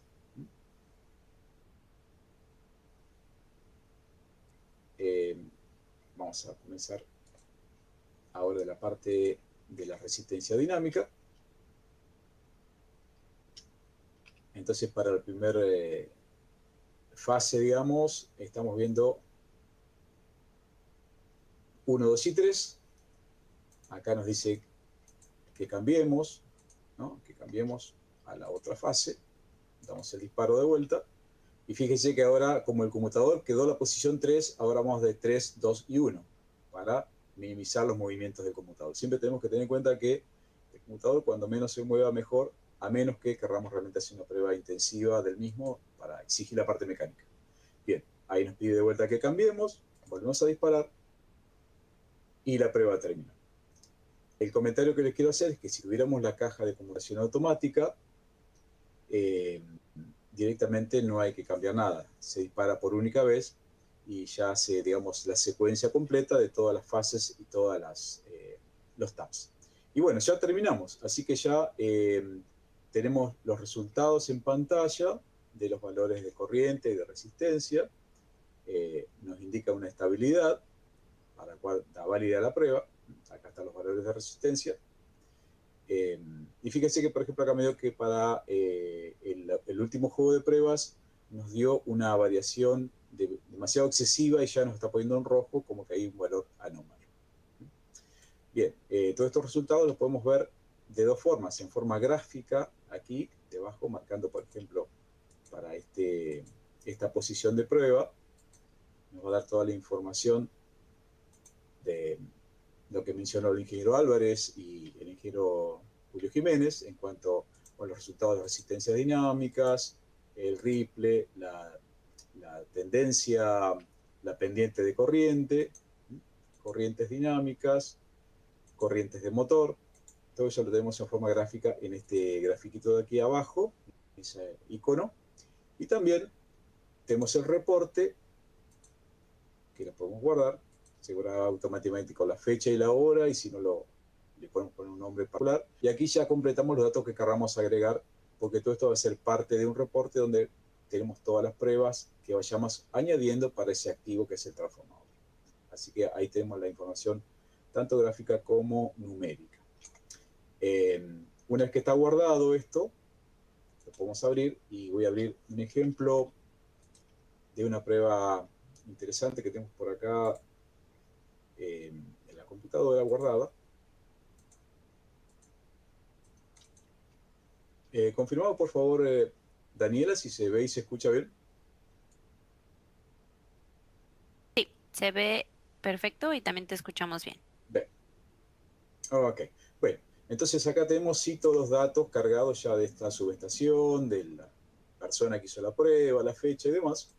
¿Sí? Y si queremos ver la información de la resistencia dinámica, por ejemplo, nos vamos a donde están las pruebas del WLTC.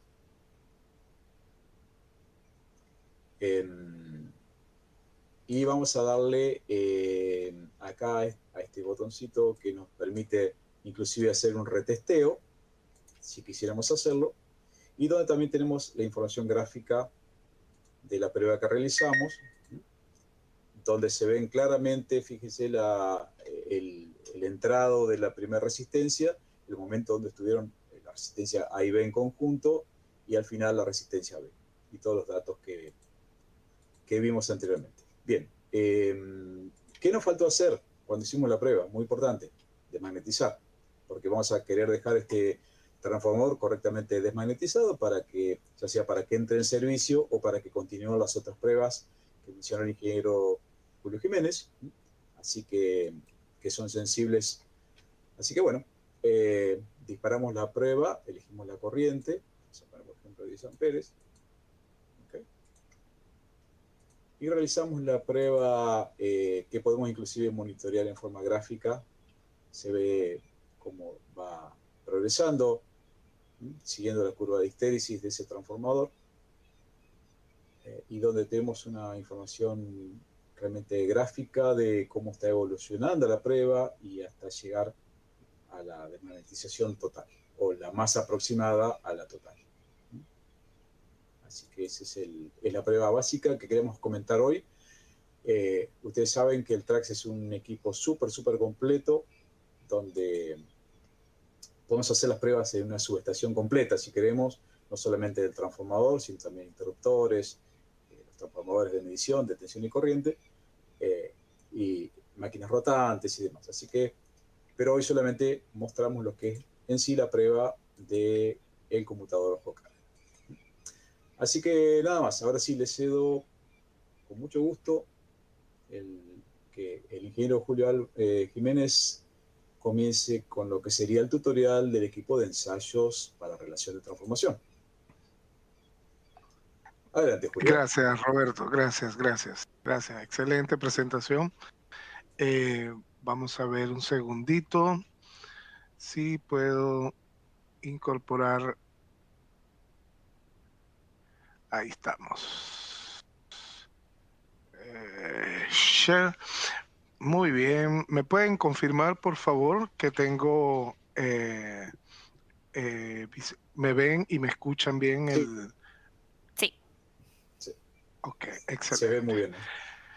Muy bien, entonces este software que es el equipo se llama TTRU3 y bueno, el nombre habla de una verdad, ¿no? De una relación de transformación verdadera. Le hace ese guiño de true a la palabra en inglés, ¿no? Este software, también como el Trax, es descargable gratuitamente y tiene un modo simulación que sirve para no solo aprender, sino para practicar o enseñar incluso con la adquisición del equipo. Lo que ven en pantalla es su pantalla principal. Este equipo viene viene con la computadora a bordo. Incluso esto que yo estoy presentando desde mi PC es exactamente lo mismo que vamos a ver en la computadora a bordo del equipo. En pantalla se ve todo lo que es prueba rápida, esta prueba de balance magnético que no ha sido mencionada durante este webinar, pero que está disponible, es una prueba avanzada, y bueno, todo lo que es la configuración y yo particularmente el nuevo plan que a diferencia de la prueba rápida, incluye todo los datos de placa del transformador, así que yo para optimizar el tiempo, pues ya yo tengo aquí uno precargado, pero se los paso a demostrar. Fíjense que en la primera pantalla lo que vemos aquí es configurar el vector, el grupo vectorial del transformador que vamos a probar. En este caso, pues, cuando yo presiono en el primario, yo escogí en este caso un DIN1, entonces simplemente yo presiono, vean que yo puedo probar un transformador monofásico, trifásico o un autotransformador en sus diferentes grupos vectoriales. En este caso el primario sería un delta, ¿verdad? Y vean que ya me proyecta el grupo vectorial del secundario que yo voy a escoger, o incluso él detecta, al igual que el TRAX, detecta el grupo vectorial del transformador. En caso de que no lo tenga, muchas veces pasa. Pero yo escojo entonces en este caso el IN y me abre pues los desfases de ese secundario, o incluso yo puedo también escoger ese desfase. En este caso es un DIN 1, ¿verdad? Cabe mencionar también que yo puedo probar transformadores de corriente, transformadores de potencia o incluso transformadores desfasadores, o los de zigzag también. ¿eh?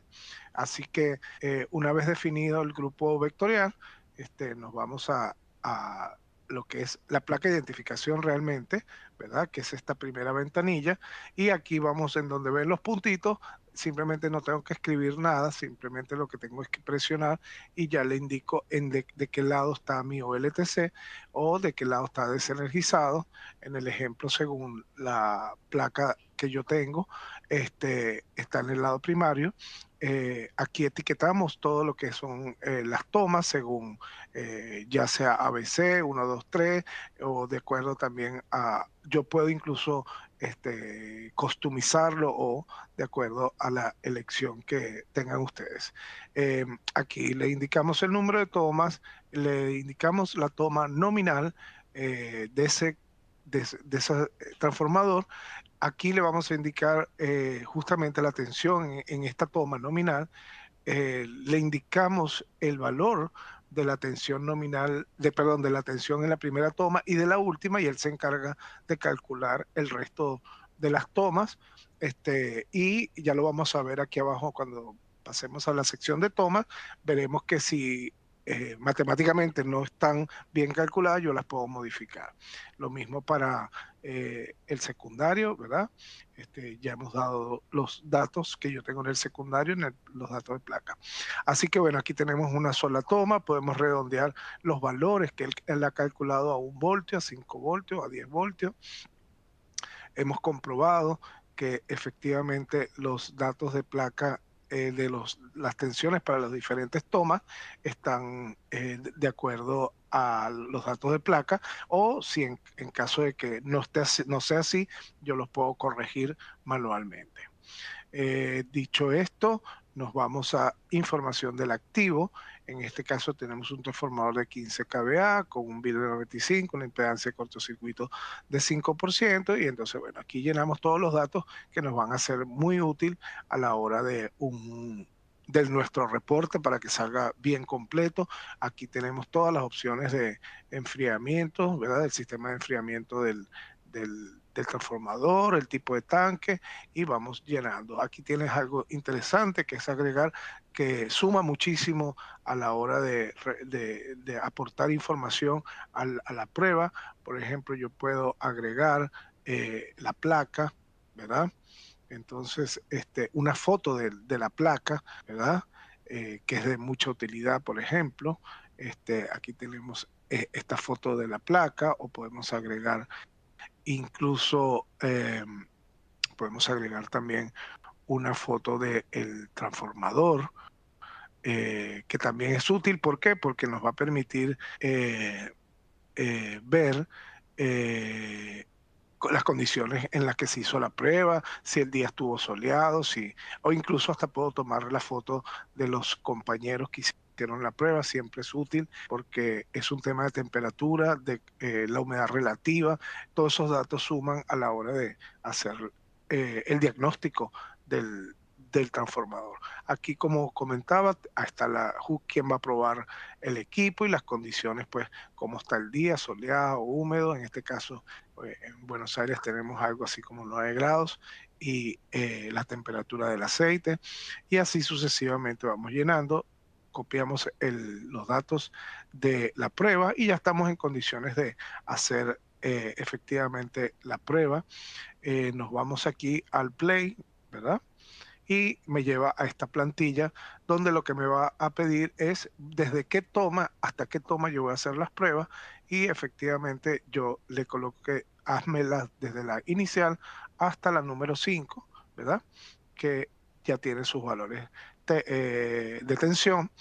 Vean ustedes que tengo el OLTC, yo puedo definir cuánto va a tardar el pulso una vez que yo he hecho el cableado desde el equipo hasta la bobina del cambiador de tomas.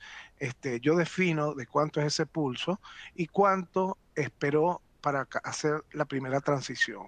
Una vez que esto es una gran ventaja, una vez que ya yo le he dado esta información o simplemente lo hice ejercitar el OLTC para que él me grabe estos dos valores, ya él gobierna la prueba y de ahí en adelante va a ordenar él mismo los cambios de tomas, lo cual hace pues que ahorro de tiempo, ¿no? Con este error OLTC limitado, lo que le estamos diciendo al encenderlo es que si él detecta un error en el cambio de toma, durante el cambio de toma, un valor que está fuera de lo que me dice la norma, entonces él va a detener la prueba para yo ir a revisar si es que tengo algún contacto falso o tengo que corregir algo en el propio cambiador de tomas. Aquí podemos elegir qué modo de prueba vamos a utilizar, y esto tiene mucho que ver con el inicio de nuestra presentación, que tenía que ver si es automático. Él por excelencia va a escoger hacerlo en modo de elevación, porque para el equipo el modo de elevación es el que es donde tengo menores fuentes de error, porcentaje de error durante la medición. O bien yo puedo escoger que haga la medición tal cual, trifásicamente desde el lado de baja, o trifásicamente desde el lado de alta, o monofásicamente, y entonces me toca conmutar fase por fase desde el lado de baja, o si es que voy a hacer un transformador monofásico, y pruebo eso. Una vez que hemos definido los modos de prueba, vean que incluso cambia a 48 voltios cuando yo lo hago desde el lado de alta, a 250 voltios cuando yo lo hago desde el lado de baja, inducidos. Entonces, bueno, hagamos una prueba aquí, una demostración. Este equipo tiene la ventaja, como comenté al principio, de que es trifásico. Entonces, ¿qué hace? Que excita las tres fases a la vez y mide las tres fases a la vez. Esto es un enorme ahorro de tiempo. Pensemos en un transformador que tenga 33 taps en OLTC en el primario y 5 desenergizados en el lado secundario, y estemos comisionando. Lo que nos dice la norma en el momento de comisionar es que yo tengo que probar todos esos taps, todas esas fases con cada una de las relaciones respecto al, al secundario desenergizado.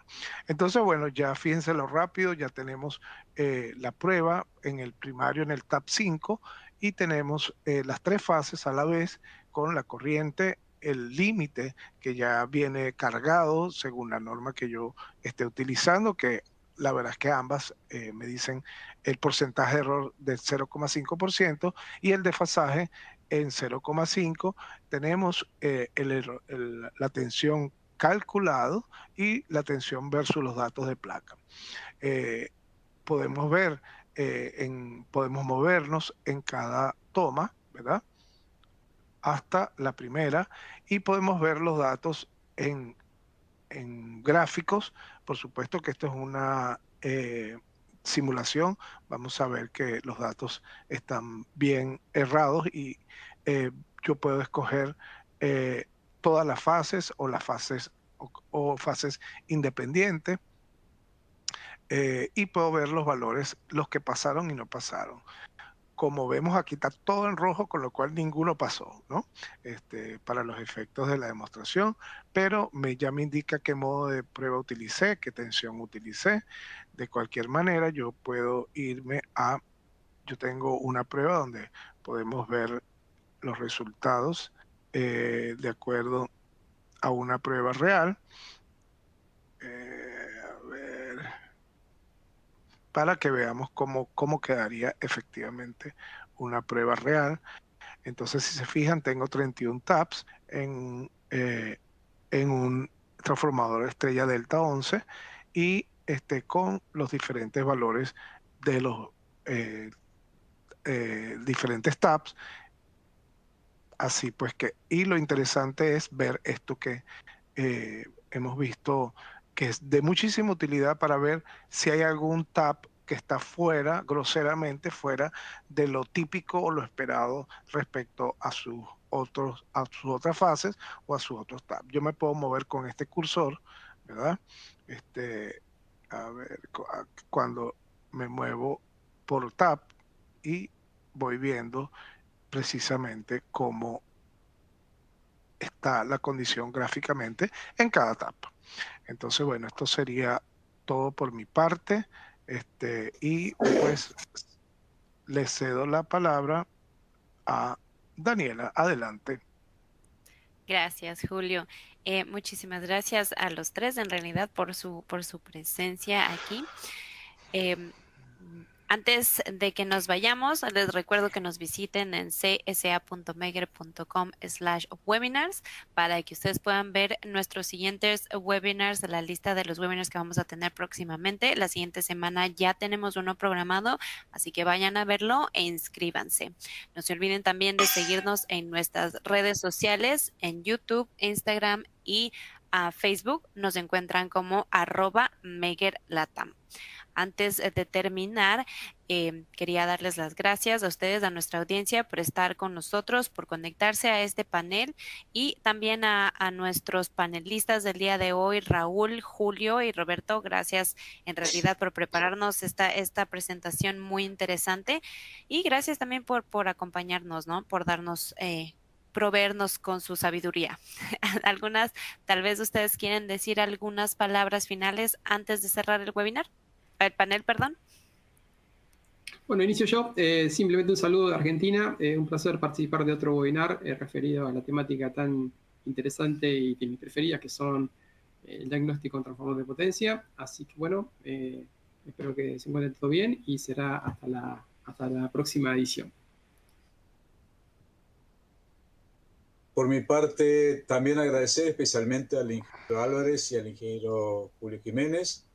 Y también recordar, el día 19 y 20 de septiembre estaremos con el Congreso en Buenos Aires de localización de fallas, diagnóstico y monitoreo en cables de líneas aéreas. Así que volver a recordarles, invitar a la gente del sector eléctrico que se quiere sumar a este gran evento. También, obviamente, muchas gracias, Daniela, por coordinar todo este evento. Gracias Roberto y a los colegas, pero especialmente gracias a la audiencia por la gentileza de participar en nuestros seminarios web y en estos tutoriales y sobre todo en todas las preguntas, una más interesante que otras, que a la final termina retroalimentándonos a nosotros como fabricantes de los equipos de prueba y a ustedes como usuarios en campo. Este feedback siempre es muy útil para retroalimentarnos en conocimiento. Gracias Raúl siempre, como lo digo, por tu aporte técnico que es impagable. Así que les deseo un feliz día desde Buenos Aires. Así que hasta el próximo webinar.